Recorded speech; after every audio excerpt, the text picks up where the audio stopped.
Learn cybersecurity and focus technical training with justhacking.com, where all-star instructors and industry experts provide hands-on, affordable, and practical learning. Across courses, free upskill challenges, hack-along training videos, and capture the flag competitions, there's always something to hack. With new content twice a month, all throughout the year, plus bi-monthly live streams, you can sharpen your skills in our on-demand and interactive lab environments.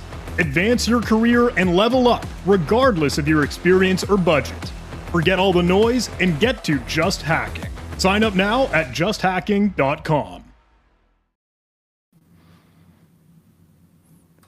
Alrighty. Woohoo! It works. I think we're doing it. I think we're live. Hey, if folks were tuning in for some of the late night test experiment stream that we were doing, if you tuned into the last live stream that we did, I'm going to be honest, hey, it was a little bit scuffed. I don't know if it was my connection. I don't know if it's my computer. We traditionally use Restream, and that helps us multicast out to LinkedIn, to Twitter, to YouTube, and Twitch all at the same time. But something was just going a little bit wonky. I think it's my device, not quite sure positive why. And we could, I know it, of course, realistically, I should just be using stinking OBS, like Open Broadcaster Studio. But it is very, very handy when we actually get to use some online solution, because we can bring in a guest. And as you know, we like to have some guests here on the show. When we do these every couple of weeks, look, if you're here, if this is your first rodeo, even if it isn't, this is a Just Hacking training live stream, which means that I kind of get to talk shop. I get to tell you all about the sweet, awesome stuff that we have been up to, what the team has been cooking, what all the crew and folks, the incredible instructors, all-star trainers, building out some sweet material here for us. And honestly, we got a lot of sweet stuff to talk about. You know the rules, the layout, the agenda, the outline. I will probably do the spiel. I'll give you a couple of the cool announcements for maybe 10 minutes or so, and then we'll bring in our guest to do some live demos and to hang out and to do some AMA. Ask us anything. AUA. I don't know if that's the right acronym in that case, but I really appreciate you all. Thank you so much for tuning in. But please do keep me honest. Please do, hey, hold me accountable. If for whatever reason my connectivity, my camera quality just starts to turn into a potato, let me know. Say the word. But I'm hoping we got that full HD. I'm hoping things are looking good. With that, let me share my screen. Let's get to it. Let's do the real stuff. I've already burned however many minutes. So I want to bring us all to justhacking.com. This is home base. This is HQ. Justhacking.com is where we are showcasing all of our courses and training and path of learning, upskill challenges that are a little bit more free, a little bit more accessible, a little bite-sized, easy nuggets of education, hack-alongs that will be including with a video demonstration, usually on YouTube, so that's out and about and accessible, and capture the flag.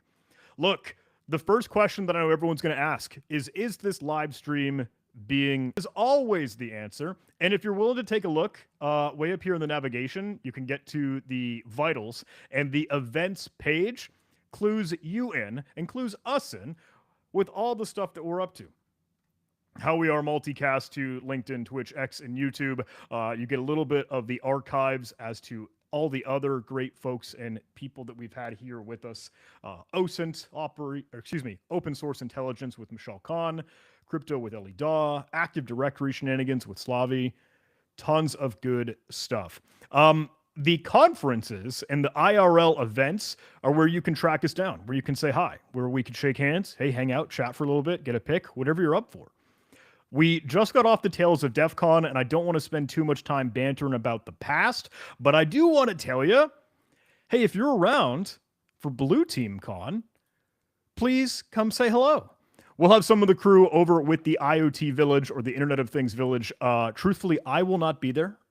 Unfortunately, it will just be It's not going to be me there with you, but get some stickers. I think we might have some t-shirts and swag that we might be sharing out.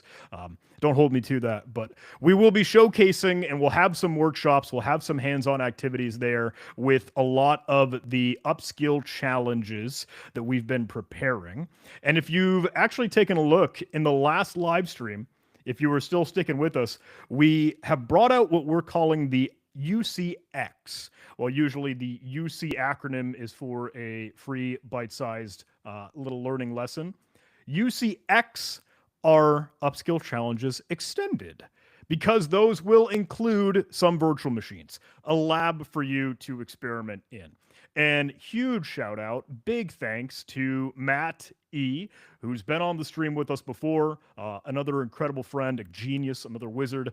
He cut up some really cool different IoT devices and turned out what we are calling these UCX, or Upskill Challenge Extended, where you could dig into MQTT, the protocol to be able to talk to different Internet of Things devices. And if you ever want to do that on demand, I know I showcased this in the last live stream, that is a name your price little playground. So if you wanted it for $0, totally free, it's yours. Dive right in. Usually the upskill challenges are just straight, flat, easy, free, but because these include virtual machines, because there is a lab component there, those are things that we kind of, gotta cover the costs for. So if you like or love any of the stuff that we're up to, please, please, please, we're always grateful for your support. Router Rutro, while I did not get a chance to cover that in the previous live stream, that is a fun one that actually lets you extract some firmware for an Internet of Things devices. A router, in this case, of course, was hacked. So you get to pull out, find a web shell, find a backdoor, see how it was compromised. So we'll have that live and in person at Blue Team Con, but you can always grab that on demand if you're willing to help support. So, heck yeah. All right, another super cool big announcement. We're genuinely super stoked, excited about this, because this is kind of like a milestone that we felt as our own goal to get out and about and accomplish. Live and in-person training. Getting to hang out with you face to face, getting a chance to teach, getting a chance to share some of that education. And we've got that at B-Side Chicago. B-Side Chicago coming up. The workshops include some of the stuff that we've been able to bring to life. So if you want to hang out with me for some script-based malware analysis, that is a full-day workshop alongside OSINT, the open source intelligence from Michal Khan, alongside hardware hacking, some of the sweet, in the circuitry, all the sweet stuff that TiVo or Trevor will bring for the table, and a little bit of AI fun. Ellie, she's an angel, but showcasing some vibe coding for responsible adults. Would absolutely love to see you there. Of course, that will be live and in person. We'll get a chance to hang out. We'll get a chance to chat. We can do anything that you're up for. I believe the early bird registration is extended. We are bringing that.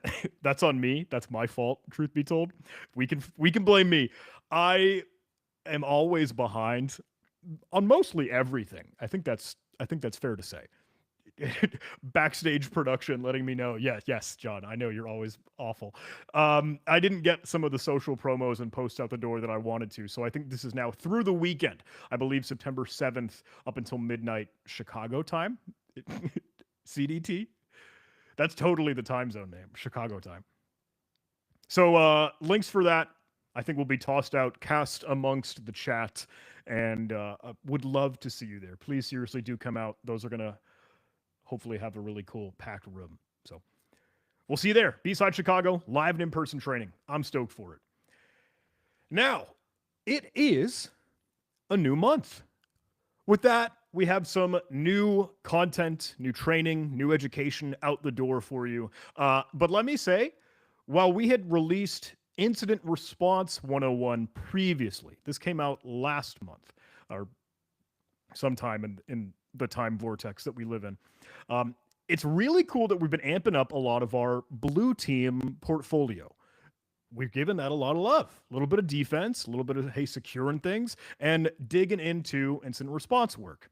Now, I know that's not everybody's bag. Maybe a whole lot of folks are really just eager to cut up some malware and dig into whatever a security operations center might be up to. While all of these include big, ginormous virtual labs, a whole cyber range and environment for you to play in, we're stoked to get out the door SOC Analyst 101, Security Operations Center, activity, work, and there. That is, I know, oftentimes an entry point for folks getting into their career in cybersecurity. So we were stoked to be able to bring this together. And these are all from Ali, who's also been on the live stream before. Another super sweet, incredible fella. And I'm just pumped to be able to bring this to you because this one is name your price. This is affordable. I hope, in my opinion. I think this is pretty accessible. There is a floor here of $25, but again, if you ever wanted to give us a bit more love, I appreciate your support. We all do. This is, effort and the work that we do.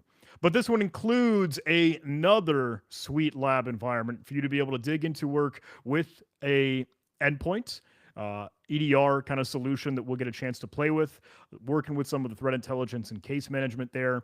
And if you had any interest in some of the other blue team shenanigans that were out and about, constructing defense is alongside that, along with Incident Response 101. We will have a heck of a lot more blue team material on its way, and I'm stoked about that. But do seriously, links in the video description or in chat or whoever this flies out and about. Take a look at SOC Analyst 101. Pay what you can. You can change that to whatever you'd like, but the floor here being 25.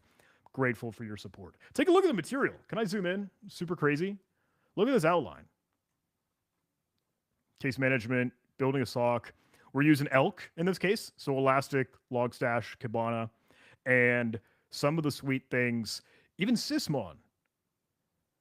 Some investigations. So that should be super practical. That should be very tactical, and I'm stoked for it. I hope you dig in. I hope that one is accessible and easy to play with. But here's the thing. We're chatting a little bit about blue team end of things, but we need to give a little bit more love to the red team side of the house. So we've got a little bit more in the cooker, but one thing that we are extremely excited to bring to you is the continuation of WMD. And that's the cool, fun acronym for Windows malware development that David Schloss has been putting together. And I love David. I love hanging out with David because he's just cool. Like, there's no better way to say it. He's just casual. He's just chill. He's just hanging out with us. And that's the best thing. And it's actually really, really cool and it's super fun to learn from because he keeps things real. And it's silly. There's shenanigans. There's so much fun. But for a long while, we put out WMD 1 through 3. And that was the beginning intro trilogy that was a little bit more for the beginners, for the basics, for, hey, just getting your feet wet in a lot of this malware development world. WMD and taking a look at some shellcode, trying to get some loaders and droppers together.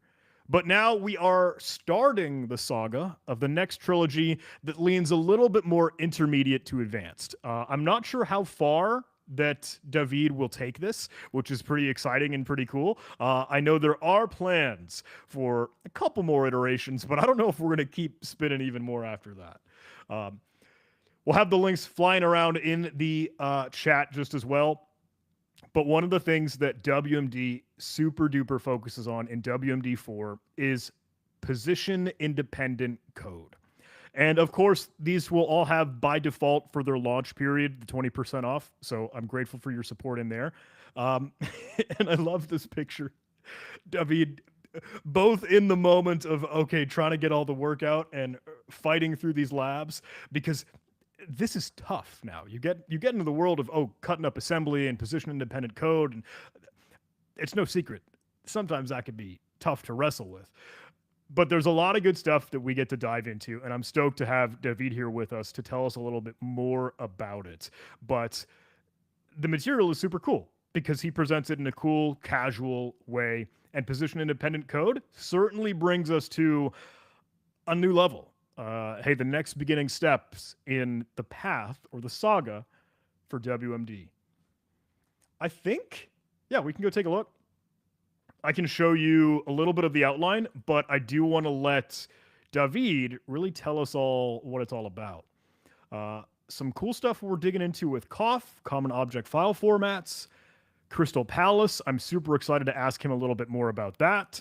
And it looks like from the outline or agenda, this is super duper lab focused. There's not a lot of, boring slides or text. It is the hands-on write code, test and debug, and craft all this in the moment and together. So definitely excited about it. But with that, I think I can stop talking. And I think we can let David join the show. So if I stop sharing my screen, and I have burned about 15 minutes, that's my fault. But I do want to hear from David. So let me double check. Hey, are you here with us, my friend? I can't see the little thumbs up anymore because Riverside doesn't give us a preview like Restream does. So I have blind trust and hope that David is ready. All right, my friend, if you can hear me, I'm going to bring you in 3, 2, 1. David!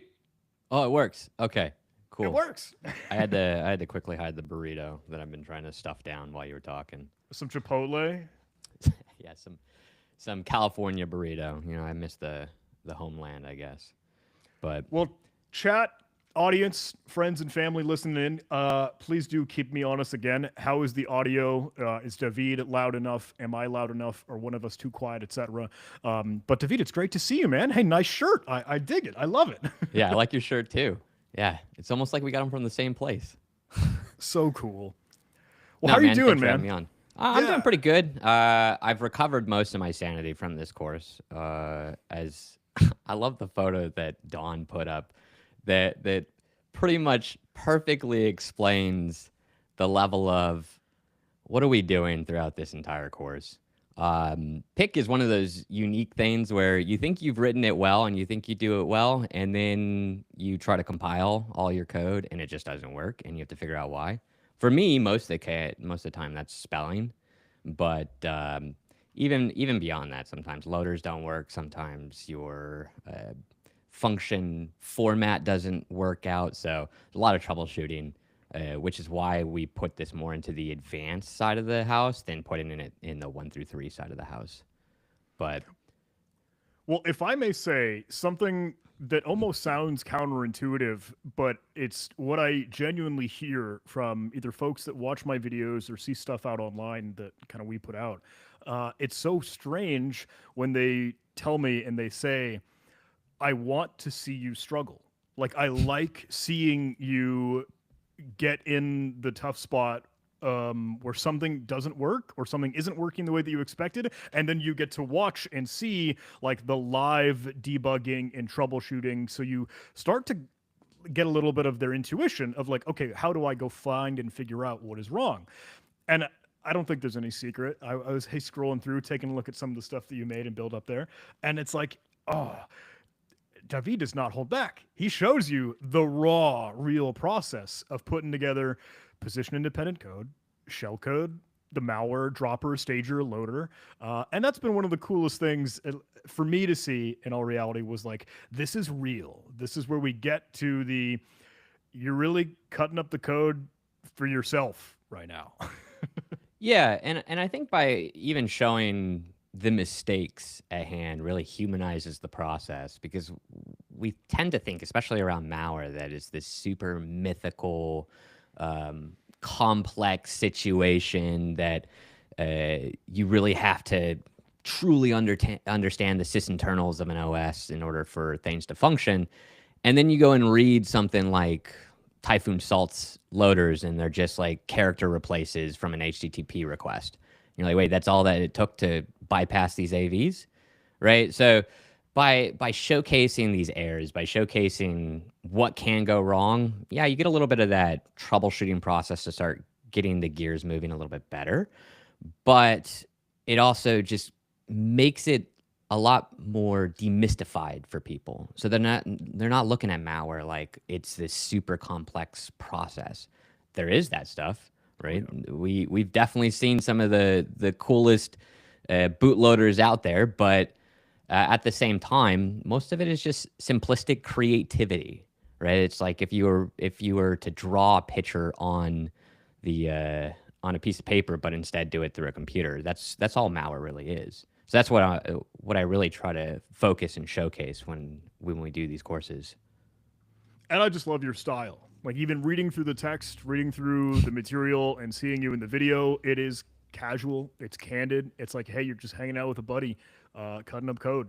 And I'm grateful for you to make that so approachable because, just as you mentioned, it can sometimes feel like we're just up against the wall trying to learn this big, scary, amorphous thing.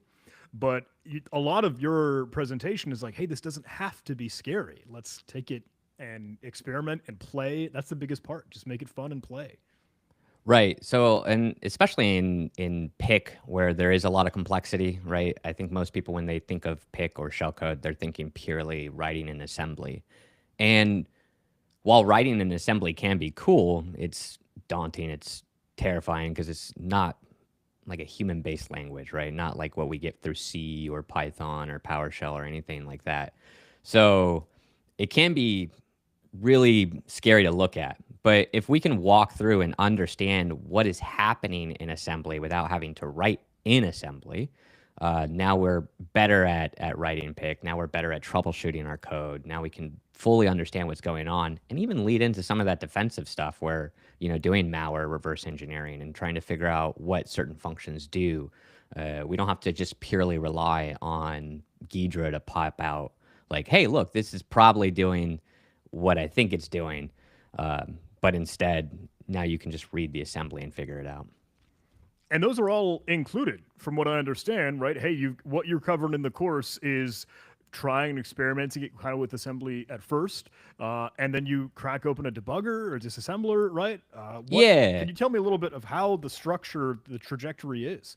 So we first start off with the basics, right? Similar to 1 through 3, where we really focus in the Windows 32 API. Now what we're doing is we're focusing more into how assembly works, how the basic PE or portable executable works. Get a general idea of what move instructions do, what load effective address does, where things exist in a general executable, like where strings are not in your text section, they're in your R data section. And why does that cause problems when you develop pick without a pick template or some other sort of dynamic resolver? So we start off there, right? It's nothing malware. It's all just, hey, how does this work? And then we take that, we start translating it into process independent code. We start saying, all right, hey, how do we take something simplistic like message box A or a call to message box A and turn it into shellcode or hex code or pick, whatever you want to call it, and then execute it. Because pick is one of those unique styles of coding that doesn't rely on the general portable executable structure, we now have to use the tool sets that we've learned through 1 through 3, like our shellcode loaders or some sort of execution, create process A, create thread, right, to go through and execute that stuff. Then once we have that, then we iterate upon it. We go, all right, hey, how do we create a reverse shell? How do we create a socket connection? How do we create an HTTP connection? Because we, as programmers, or if you've done programming, especially in C or C#, C++, we rely on a lot of dynamic resolution and linking from the compiler. And we don't realize how much we rely on it until we try to write pick and nothing works. So we go through like why you can't call inet pitons, the function inet pitons, to translate a IP address from a string to the way that network CPU architectures understand the information. We go over why you can't use htons, like the port translation, or how to get different ways to get to it. So I say like there's like 10 ways to skin a cat, right? Like the phrase. And I probably say that far too many times in the course. But ultimately, we're going through different iterations of similar process functionality to teach that there are other ways to go about getting that information without relying on the general relocations or resolving functions that our compiler goes and gives us, which is a large portion of the course. And then we wrap up with a code cave because I think code caves are hilarious, and I just have a lot of fun of just throwing my malicious code into other people's programs and executing. So we showcase that as well.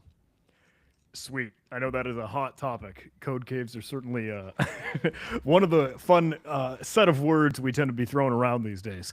But I know you show the struggle. I know you show, hey, kind of putting your head through fan blades, trying to make sense of this, writing it kind of by hand, doing all that manual work and assembly here and there. But I think you also get into one portion of the course where you talk about how we can make this a little bit easier. And this is all thanks to some really new and recent innovations. Like this is a new utility, new tool that came out like genuinely just a few months ago, I think July. And I'm alluding to, you probably can pick up, and maybe some folks in chat are tracking it too. But Raphael Mudge, the creator of Cobalt Strike, the command and control framework that everyone knows and recognizes and is used ubiquitously, had built and prepared what he calls Crystal Palace. Is that right? Can you tell me a little bit about Crystal Palace? What is that, or for folks that aren't familiar? So his words were, it separates the tradecraft from the capability. So a lot of times when we write pick, we're not going to get to the level of the MSF Venom stage 0, stage 1 loaders, right?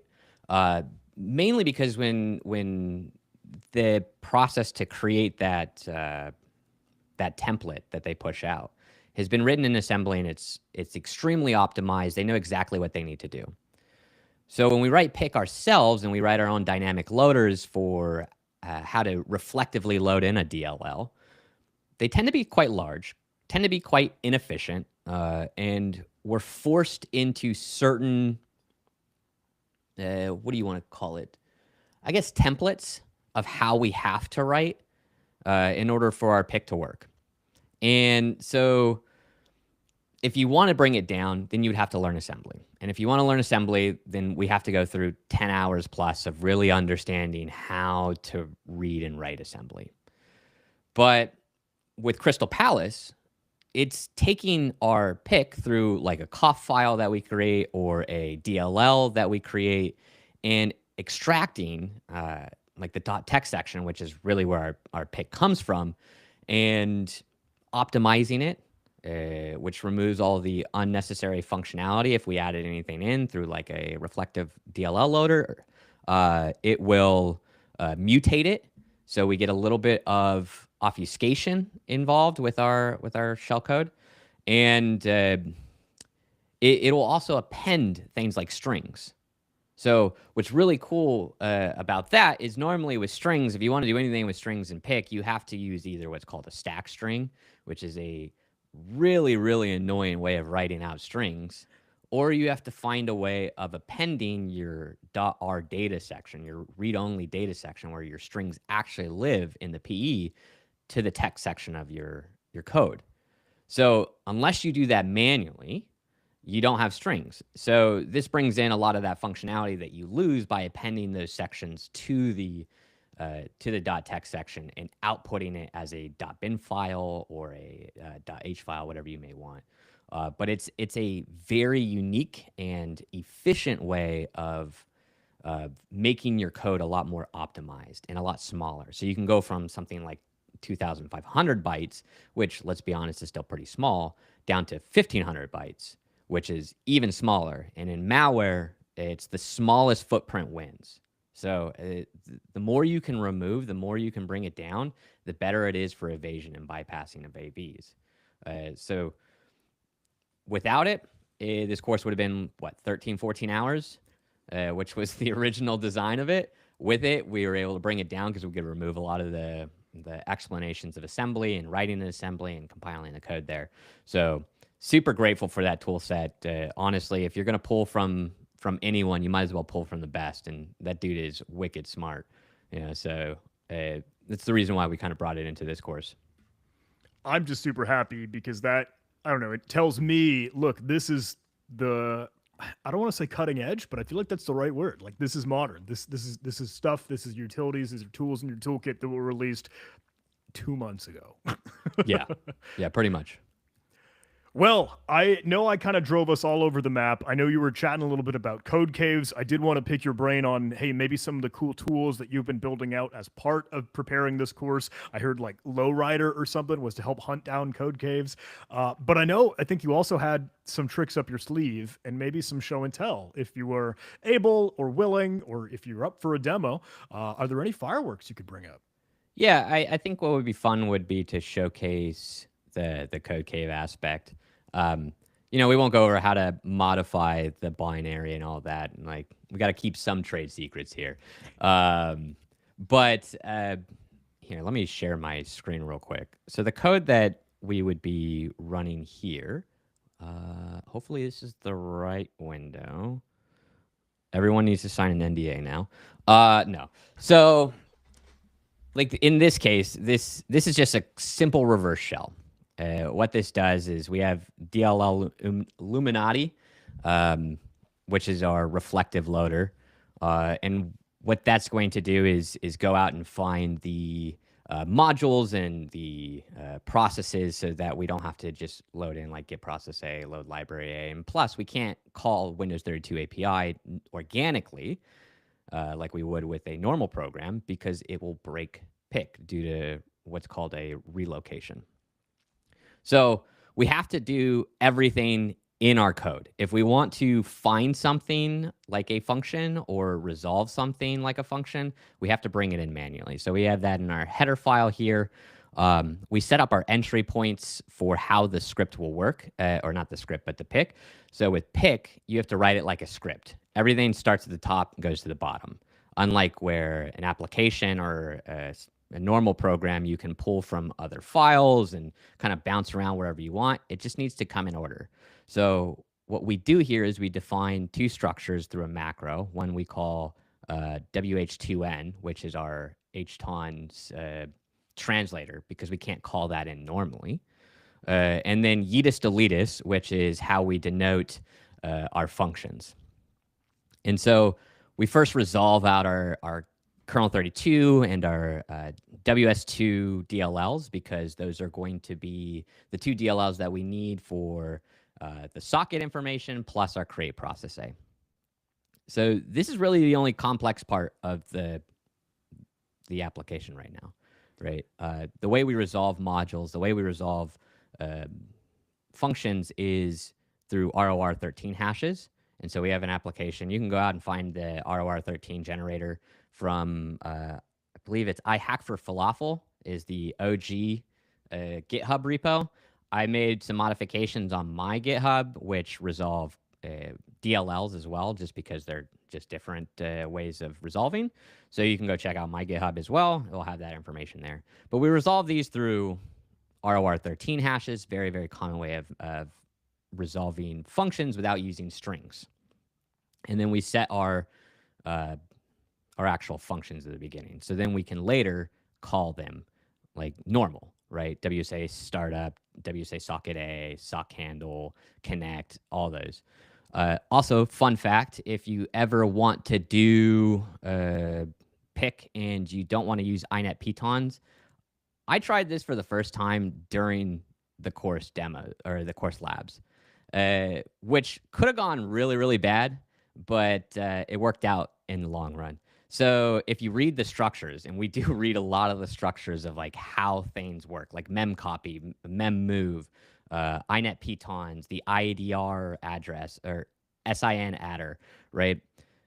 What I noticed was, hey, SIN adder has like this anonymous union that you can call down to the individual bytes. And so instead of adding an IP address through text and translating it over, we can just individually assign each byte, which I thought was really cool. I know most people will be like, all right, whatever. And many malware developers are probably like, you didn't know that?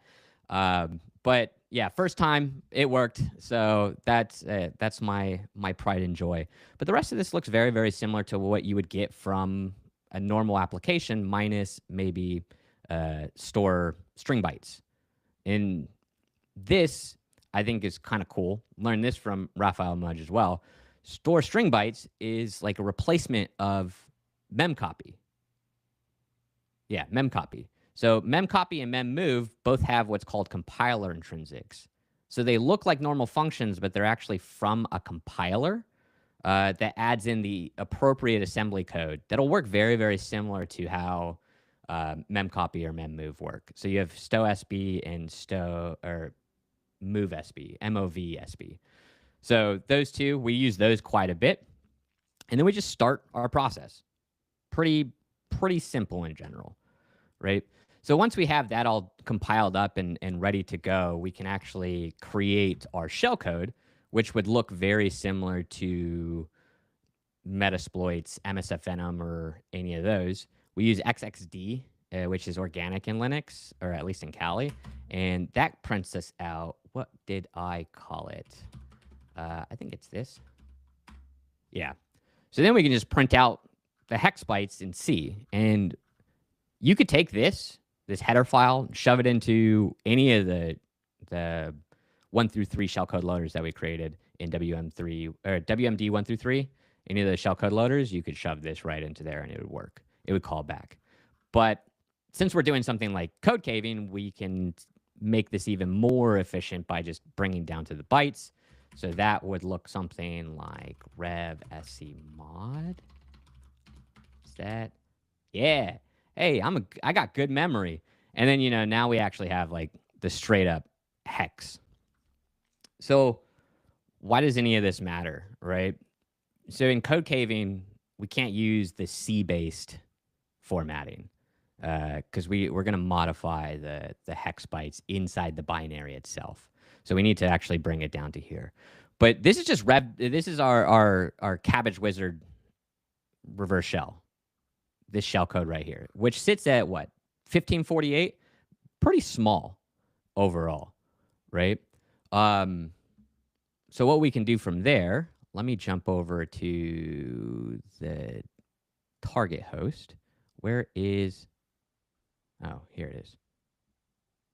Window, here we go. So this is the target host, and we have this cave demo here. I wrote this out so that it mimics a very common error in application writing, which is allocating large buffers for nothing, right? You just have some space that's like, hey, we know we're going to put something here at runtime, but we don't know what it's going to be. So you get these large swaths of space that you could just shove your information into. And so all Cave Demo does is it calls the Windows 32 API, and then as a nicety to the students, I told them exactly where they can go and find it, right? But there's other ways of doing that. So if we jump back over to our demo, we could use Lowrider, right? And Lowrider, you can just find off my GitHub. So if we use Lowrider, what we're looking for in Lowrider is low entropy regions. Because low entropy, usually 00, CC, 90, 90, 90, it's a bunch of NOPs, right? That typically means that there's an unused set of space. And so if we use Lowrider, what it comes out and tells us is, hey, in that text section, you have at the file offset of 400, roughly about 2176 bytes of code that's empty and really low. And the entropy being 0, means that it's 0000. So we go through how Lowrider kind of works with entropy and dig into the cave. And then if you want to make that work, this is where OBS would have been great for me on this side. So if you want to make that work, you would use something like your hex editor. You would open up your cave and then go to 0400, which starts right here. And I put a NOP just so students can find it, right? We're trying to make this simple. But now you have all this space to shove in your code. And this is kind of an unrealistic example. In your text section, you're not going to have just, a whole 248 kilobytes of, or 248 bytes of empty space before in your text record. But if you modify all that and which one's the modified one? This one. You modify all that, it still looks like it works normally, right? But if we jump back into a netcat session, which I have over here, we can see it closed, but we have a shell. Right, so the whole principle of where we're trying to get with WMD 4 through 6 is working through the stages of the agent lifecycle. So stage 0, 1 is mostly developed in pick as like your loaders, your way of like opening the door to let the full agent come into and take the place of that pick. So this whole course is focused around how do we do that initial access. How do we get the smallest footprint possible here so that we can build into something like a code cave that executes in this way? And then we'll load in WMD5, we'll load our full C2. So the plan is right now, I really like Mythic just because it's open source. They give a lot of templates. We don't have to write everything from scratch. I think having a whole course on writing C2s would be cool, but it's a lot more programming than just, hey, what is Windows malware, right? So what we want to do in WMD5 is, hey, how do we go from this stage where we're writing in our process-independent code that looks like this, shove it into a code cave, and now instead of just getting, a simple reverse shell, we're getting a straight-up Mythic C2 implant that we've created, that we wrote, that we can modify, that we can change our own IOCs for. So now you're getting into a lot more of the realistic aspects of APTs so that we can start to bring red teamers up to that same level of our criminal counterparts so that we're not teaching our clients, we're not teaching our workplaces the inappropriate way of fighting, right? Because when you just use unobfuscated Cobalt Strike, unobfuscated Mythic, all that, of course they're going to find it. Of course they're going to win on those, and that's fine. That's good. You want to see them get that. But we don't want to just run into the same old situations where now our internal teams, now our blue teams, aren't able to actually tune their systems to look for IOCs that replicate particular threat actors, right? So that's the whole course goal here is we're going to go, this is stage 0, 1. Next one is stage 2. And then 6, I'm looking at probably doing 3, maybe 4, stage 4. But that's more nation state, so I don't know if I want to go down that route. That would be a nightmare. But this is kind of a sneak peek to get you into that 0, 1 kind of stage mentality, right? Just going from something as simple as, well, I guess this isn't really simple, but writing our C code to getting the hex, to compiling it, to piping it out and putting it into somewhere like a code cave for execution. I know I kind of rambled there. What kind of? Oh, that was perfect. Oh, was it? Okay, cool. What kind of questions we got? Are there questions? Yeah, I'd love to see if there are any other questions come through in chat. I did want to pick your brain and ask, obviously the seemingly random or silly function names that you had used, like yeet us, delete us, or whatever, are kind of twofold. Is that right? That's one to have some fun and have some silly variable and function names, but also like that is in a certain way obfuscation and evasion in its own right, correct? Right. So one of the first things that we go over in the first lesson is how your compiler can break pick. And so a lot of times when we write code, we write with main because colloquially that's how we were taught how to write code. And the problem with that is as we wrote compilers, we started saying, oh, main means that's the entry function. That's going to be the very start. So wherever main goes, make sure that in the PE we put an optional header for address entry point. So we can't use main because main is going to break our code because it creates a relocation that the compiler puts in. There are probably ways of getting around it, but honestly, then you have to add in a bunch of options and just make it easier on yourself. So my naming convention is always whatever I think is funny. So you don't have to name it this way, right? But it does get around that mentality that you have to follow a convention for naming things. That you have to call your variables I or A or obfuscation in that manner, right? Like you can call it whatever you want. That's the beauty about coding is like as long as the variable names, as long as the function names match to where you're calling them, they work. And so with pick, especially with pick, you're going to have to use things like not an entry point, or one day I'll code something normal. I probably will never code anything normal. The only caveat to this would be if you're using the Crystal Palace toolset, the optimization function that Mudge wrote in is looking for a entry point of a or an entry point called go. So this would need to change to go if you're going to optimize your code. And the reason being is because with any pick, your entry point has to be at the very beginning. It can't be anywhere else in the code. So with optimize, it just makes sure that the function go is maintained at the top. So that's where the only caveat to the rule of you can name this whatever you want it to be. But yeah, I think it's funny. So Yeetus Deletus, like that's pretty entertaining to me. I did see some little W's in the chat. I think people liked that a lot. It was good. One question that came through, I do see in chat, and I don't know if this is bringing us to maybe either WMD5 or 6 or others, or if you've touched on this previously and I'm just not aware, but Achraf, forgive me, I might be getting the name wrong. One of the evasion techniques that good malware uses is indirect syscalls. Do you think that there is a more stealthy way than this? I don't know. Could you chat about that at all, or what do you think? So I think the indirect syscalls is probably your best bet with evasion to calling functionality.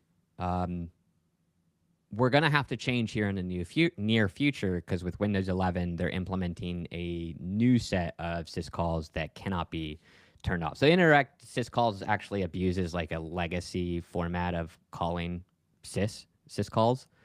That is going to eventually change. So as malware developers, we're probably going to have to look into how to get down to that level.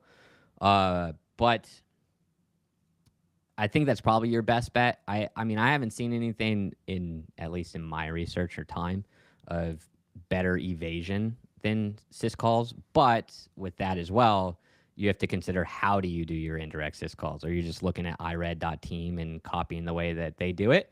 Or are you manually writing out your dynamic resolutions?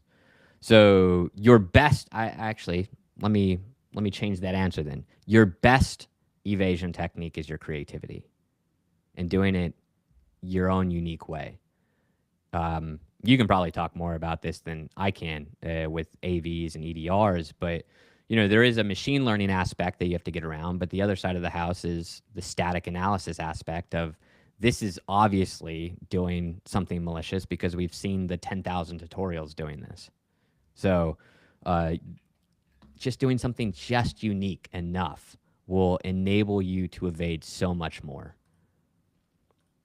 And that's truly what I try to teach in this course, in any of the WMD courses, is be creative with it. Learn how things work so that you can circumnavigate from what we teach in the course, like virtual alloc, create thread, wait for single object, and now you're doing heap alloc or heap realloc or virtual alloc extended. I mean, I think the Windows 32 API has like 17 different ways to allocate virtual space. So as long as you know what you need, you can kind of juggle with what you're calling. May I ask you to drop your screen share? Because I don't think I can. Sorry. And I don't know if we need it again. But another one that came through. Hey, how many years have you been coding in assembly? If you'd be willing to, I don't know, chat a little bit about your background, your history, what you've been doing. So I learned assembly way long ago, probably 7-8 years ago, and then I stopped coding in it because it's a nightmare. Yeah, that's painful. Yeah, it is extremely painful. So most of the time I code in the C-based languages, C, C#, C++. And for this course, truthfully, I had to go back and do my quick little refresher because it has been a long time. But this course has been under development for a few months now. I want to say like 5, 6. months or so. So it gave me plenty of opportunity to code again in assembly. But I would say truly coding, probably only like a year and a half, two in assem. But if you can avoid assembly, avoid assembly. Yeah, the suggestion 100%. is try 100%. to not code in assembly, but bring yourself to a sane space of C or C++, etc. Which is why Crystal Palace is so stinking cool. Yeah, no, it's so nice. Sweet. Any Oh, other I chat see one. questions? Oh, you see one? It says, why is malware very harmful? So it doesn't have to be. Malware doesn't have to be harmful. Would you mind filling the gap in for that just a little bit too? Because what we've showcased, what you have showcased, is usually a reverse shell socket connection, right? I know we are building up the building blocks to get to Mythic or whatever else, fill in the blank C2 agents that could then do anything more. But there's a whole road and rabbit hole to fall down on that one. So sorry, I didn't mean to ramble. I'll let you No, teach. yeah, no, you're good. No, so I mean, it's one of those nomenclature issues we have in cyber, right? Too many terms mean too many different things. Malware being malicious software, right? It's just the combined piece of it. So there is nothing unique about malware nothing Malicious. really unique about malware in comparison to normal programming. It's just doing things that we as moralistic human beings believe is malicious. You can't really teach a computer to do something that it never intended to do, right? And all malicious software does is takes normal application programming techniques and makes it so that it can be used in a malicious manner. Reverse shells are totally normal. You know, we do this with SSH, shells in general, right? Remote access, all those. MSPs use remote access tools all the time, but when it's used by a malware actor, it's called the remote access Trojan. It's really how you use the software in itself, which what makes it malware. So that's why a lot of times when we think of malware, we're only thinking of like ransomware. We're thinking of destruction. What do they call them? The ones that delete everything on file. Wiper kind of thing. Wipers, thank you. So it doesn't have to be truly malicious. In this case, I'm not teaching you how to write your own ransomware. I think it'd be cool, but I don't think it's appropriate, right? You can figure that out on your own. But it really comes down to using the tools that are provided to you, like through the Windows 32 API or through the OS itself, to run whatever you're trying to run in the manner that hopefully is completely legal and you have a signature at the base of your contract between you and your client, so that they can learn better against their perceived adversaries. With that, I think there's a cool question that just popped up. Hey, is exploit development, or really even malware development, right, if we kind of expand this a little bit, is that really a job? Is that kind of just for the government? Some folks say they've been studying it for a while, really enjoy it, but how do we find this to be a career? Short answer, yes, but I'll let you fill in the gaps. Yeah, it's definitely a job for government. If you're good at it, you can make 7 figures, no problem. I know some people who make some buku money, but I think as the industry as a whole has matured significantly in the last 20 years, especially as cybercrime has only exponentially increased year over year, there has become a higher need for experienced individuals in those realms like malware development, in exploit development, to better emulate the criminals and outpace the criminals. That's the whole job of offensive security as an industry, is to outpace the criminal threats. Whether you believe in responsible disclosure or not, because we are the only industry that does that, there is a kind of a need and a requirement for us to get better at this. Because if we only ever learned the very, very base of an attack, how are we ever supposed to train and get better at defending against the attack? It's like if no one ever learned lockpicking and we left it to the criminals, right? And like, how do they not use a key, right? We teach all this because there is a defensive win by doing that. Hopefully that answered that question. I think so. And with that, man, can I give you, I don't know, maybe just a little bit of a spotlight for the stuff you're up to on the side? Emulated Criminals is your extra endeavor. Is that fair to say? That's my full-time gig. Yeah. Excellent. Yeah, so Emulated Criminals, thanks for that shout out. So we are a continuous red team as a service, but without the general cost that would come with being a continuous red team as a service, right? As my partner says, we are human-led, but priced like automation. The idea is we really got tired of seeing single point in time testing. Only do it once or twice a year. You look at the environment and you're like, hey, you're good to go. And then these companies get hacked all the time. And the reason being is that they only got looked at once or twice in a year. But cyber changes constantly.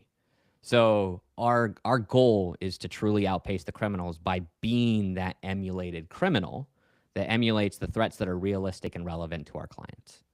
So that's what I do now full time. I love it. It doesn't feel like a job. I mean, honestly, you get to do goofy stuff all day, every day, right? Write malware, send phishing emails, but it helps our clients truly train how they fight.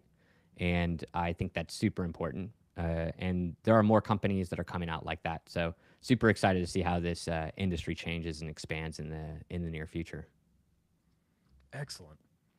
Hey, thank you so much for the super chat, License. Super appreciate all your support. I know we are wrapping up, getting close to the top of the hour. So if I may leave you with our last couple of cool, hey, sweet call to actions here.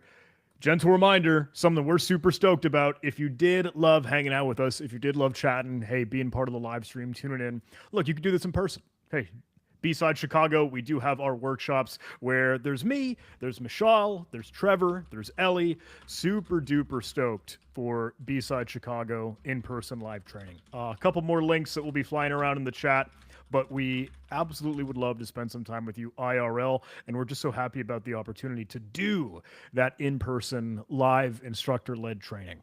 Early bird registration, if you wanted to dive in, that should be extended through, I think, the weekend, the end of the weekend, September 7th or so. But hey, dive in, jump in, check it out. Would love to see you there. And with that, I think that's my last CTA, other than get to just hack. Get to justhacking.com. Forget the noise and get to justhacking.com to check out the SOC Analyst 101 course, to check out WMD, WMD1, WMD2, WMD3, and now WMD4. Thank you so much, David. This has been awesome getting a chance to hang out with you. Yeah, man, it was a good time. Thanks for having me on. Any other call to actions from your end? Any last parting shots? Don't do drugs. I'm not your dad. I love it. Excellent. All right, everybody. I'm going to tune out. We'll do the slow, awkward wave goodbye while we give live stream whatever amount of time it needs to be able to actually close out across all different platforms: LinkedIn, Twitter, X, YouTube, Twitch. God, thanks, everybody. Platforms. We'll see you in the next one. Huge thanks for hanging out. Get to justhacking.com.